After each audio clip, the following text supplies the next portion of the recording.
Bonsoir. Je reçois sur mon plateau ce soir, depuis Baltimore, le révérend prophète Aoulia. C'est à l'occasion de son ordination, il y a de cela quelques semaines. Bonsoir, prophète. Bonsoir. Comment allez-vous? Voilà, alors vous avez été ordonné il y a de cela 2 semaines, 3 semaines environ. Dans quel état d'esprit vous vous trouvez aujourd'hui? Je vous remercie pour l'opportunité que vous me faites d'abord de pouvoir intervenir sur le canal Nabo News. C'est pour moi une opportunité et un plaisir, en même temps un privilège partagé. Par la grâce de Dieu, c'est vrai, 2 semaines déjà, l'ordination, je me sens vraiment heureux d'avoir été ordonné par un homme qui est d'une dimension profonde, un homme que Dieu reconnaît parce que c'est vrai, se faire ordonner c'est bon, mais ordonné par qui? J'ai été ordonné par un homme qui a été le président du Haut Conseil des Églises en Côte d'Ivoire et le président du Conseil national des Églises protestantes et évangéliques de Côte d'Ivoire, qui est aussi le président des Églises tabernacles de Côte d'Ivoire et un homme profond, un homme de bénédiction. Et aujourd'hui, je suis vraiment en joie. C'est vrai, 2 semaines, mais c'est vraiment extraordinaire. Voilà. Alors cet homme, c'est votre père, vous l'avez dit à l'occasion de la cérémonie. C'était important qu'il le fasse pour vous. Et vous êtes dans un esprit de changement, on peut dire. Qu'est-ce qui a changé véritablement vous aujourd'hui, après 2 semaines? Déjà, celui qui t'ordonne te transmet quelque chose. Il te donne quelque chose qui te permettra d'avancer, de pouvoir devenir meilleur dans la tâche que tu as. Quelque chose que tu dois accomplir. Donc, tu ne peux pas accomplir sans qu'on te donne quelque chose. C'est vrai, tu es appelé et tu vas servir Dieu, mais pour que tu puisses servir Dieu, il faut qu'on t'établisse. Et Dieu place des hommes au devant de toi afin qu'ils t'établissent pour que tu puisses réaliser l'œuvre à laquelle il t'a appelé. C'est comme ça que quand Paul, n'est-ce pas, devait être envoyé vers les païens, la Bible dit que tous les anciens de Jérusalem, n'est-ce pas, Pierre, Jacques et tous ces hommes-là de foi, n'est-ce pas, leur ont imposé les mains et l'ont libéré pour l'œuvre à laquelle il a été appelé. Et je crois que quand le bishop Paul Ayo a fait cette ordination, tous ceux qui étaient là ont vu, c'était vraiment extraordinaire. Tous ceux qui étaient là ont senti cette présence de Dieu. Plusieurs personnes, n'est-ce pas, ont appelé et ont dit que ce qui s'est passé ce jour-là était quelque chose qu'ils n'avaient jamais vu, qu'ils n'avaient pas eu l'habitude de voir, qu'ils ont été à plusieurs ordinations. Mais ce qui s'est passé ce jour était extraordinaire parce que l'homme, justement, qui est venu faire cette ordination est un homme extraordinaire. Tout à fait. Voilà, alors il y avait également le prophète Andrew qui est venu du Canada pour l'occasion. Est-ce qu'il y a quelque chose de spécial qui vous a apporté? Oui, ce que je pourrais dire du prophète Andrew, c'est que, comme mon père spirituel l'avait dit, c'est un homme qui est intègre, un homme qui a la crainte de Dieu, un homme qui n'est pas affabulateur, qui dit les choses de Dieu selon qu'il le reçoit. Et comme mon père spirituel l'a dit, il dit que quand cet homme il prophétise sur toi, généralement, les prophéties qu'il donne, ce sont des choses qui s'accomplissent. Ce n'est pas un homme dispersé, mais c'est un homme très organisé. C'est ce que j'ai pu constater avec le prophète Andrew Haché. C'est un homme qui est rempli de l'évangélisation. Et quand on partait même dans les restaurants pour qu'ils prennent leur petit déjeuner ou leur dîner, il avait toujours cette possibilité-là de pouvoir annoncer l'évangile de façon très remarquable aux serveuses et à tous ceux qui travaillent justement dans ces restaurants. Et ça, c'est quelque chose que j'ai pu retenir pendant ces 3 jours avec le prophète Andrew. Votre message ce jour était basé sur la dimension. Vous avez parlé d'une autre dimension. Est-ce que vous pouvez revenir dessus parce que c'était un message très fort? Est-ce que pour nos auditeurs, vous pouvez revenir légèrement sur cette note?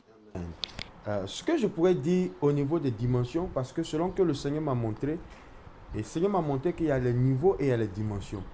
Ouais, les niveaux, ce sont des choses qui sont cycliques. Ce sont des choses qui vont et qui reviennent. Ce sont des choses qu'on peut maîtriser.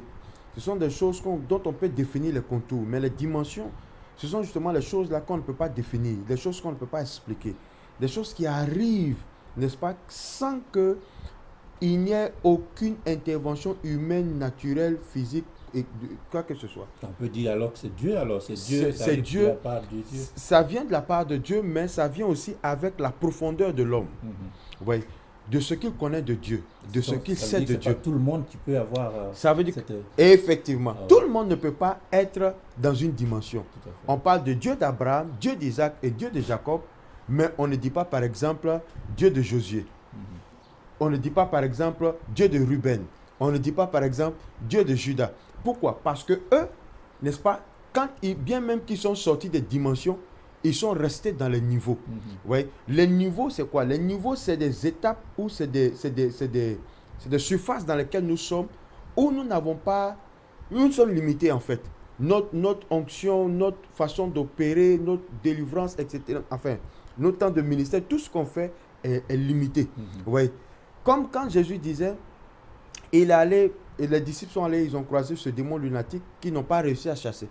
Et ils ont dit au Seigneur, mais nous avons au nom de Jésus chassé le démon, mais il a refusé de partir.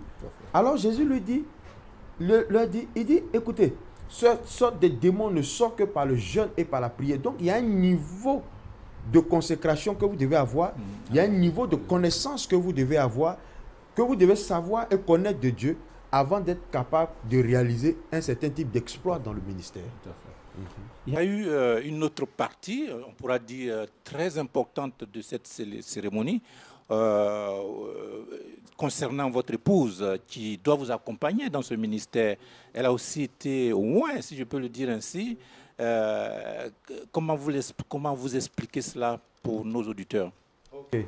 Vous savez que l'œuvre du ministère se fait avec quelqu'un. Dieu a dit à Abraham, il dit, Abraham, je vais te donner une descendance qui sera aussi nombreuse que les étoiles du ciel et que le sable de la mer, mais cela se fera avec Sarah, ta femme.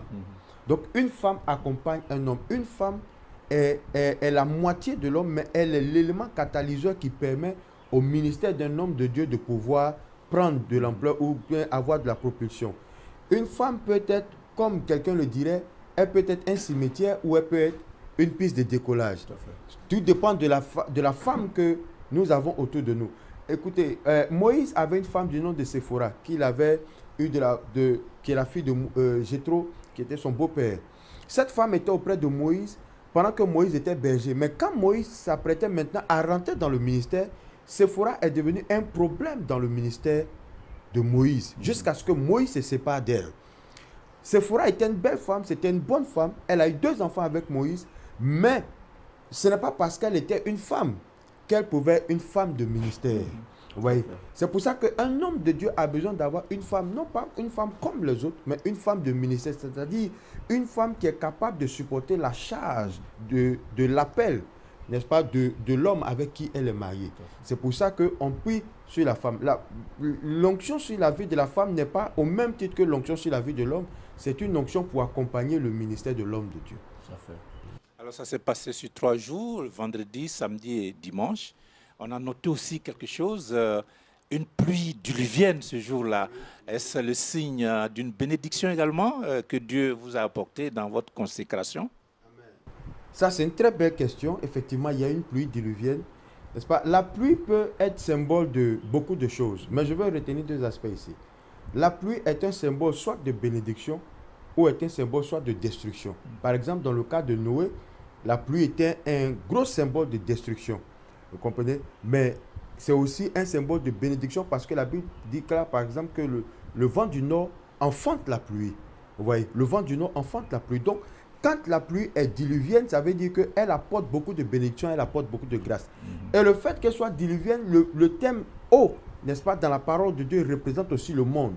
Pour dire quoi? Pour dire que ce jour-là, Dieu a confirmé devant le monde, n'est-ce pas, comment est-ce que mon ministère aura de l'ampleur et aussi à montrer au monde comment est-ce que mon ministère pourra attirer des foules justement à Jésus-Christ. Donc, il avait ces 2 aspects-là ce jour-là et nous avons véritablement béni Dieu pour ce qui s'est passé parce que pour nous, c'était un signe. C'était un signe de Dieu. Voilà.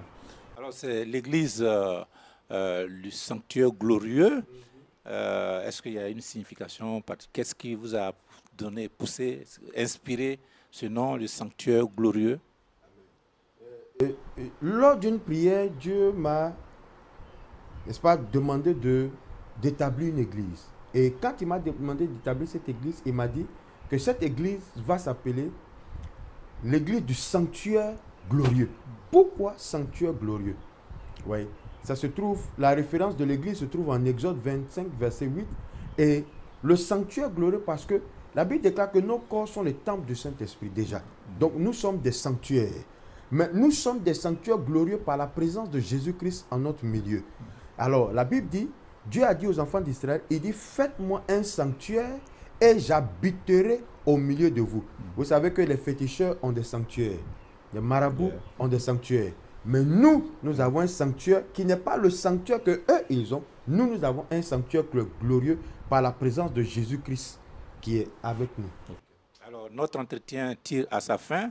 Alors, il y a un groupe musical, j'ai vu, j'étais à l'église ce jour-là, qui donne, disons, sous fond, qui vous appuie dans ce que vous faites, puisqu'on dit aussi chanter, c'est prier 2 fois.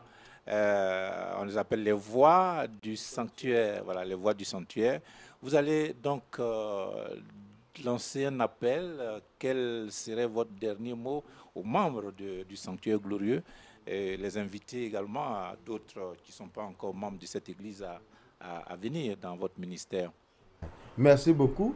Je voudrais déjà inviter tous ceux et toutes celles qui sont, n'est-ce pas, aux États-Unis du côté de la DMV, DC, Maryland et Virginie, n'est-ce pas, de nous rejoindre. Chaque dimanche, nous avons nos services à 10h, n'est-ce pas, et les vendredis à 20h, n'est-ce pas. L'adresse est 1808 Woodlawn Drive, Suite Y, n'est-ce pas, Green Oak, Baltimore, Green Oak 21, le zip code c'est 21207.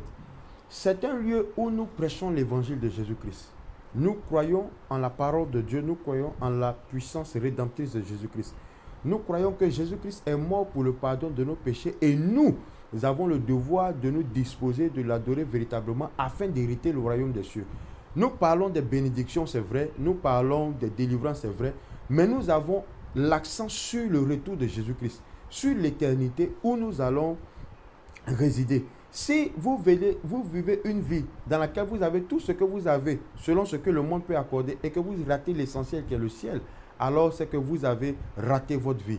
C'est pourquoi nous appelons tout le monde et nous invitons tous ceux qui nous suivent et tous ceux qui nous suivront à justement effectuer le déplacement à cette adresse. Et nous disons que bientôt nous sommes en train de penser à l'ouverture de d'autres branches et que lorsque vous verrez justement ces différentes branches dans vos états, dans vos espaces, accourez-y et nous croyons que la véritable parole de Jésus-Christ sera prêchée.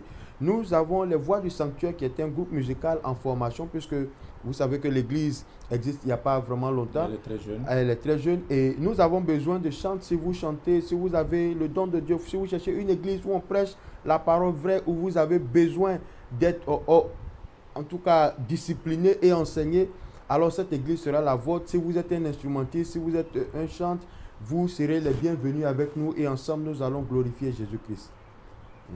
Merci prophète, merci de nous avoir reçus. Amis auditeurs et téléspectateurs du canal, merci de nous suivre. Nous étions ici à Baltimore avec le révérend prophète Aoulia Shadrach. Merci de nous suivre. Nous nous donnons rendez-vous dans 15 jours dans un autre numéro. Bonsoir chez vous.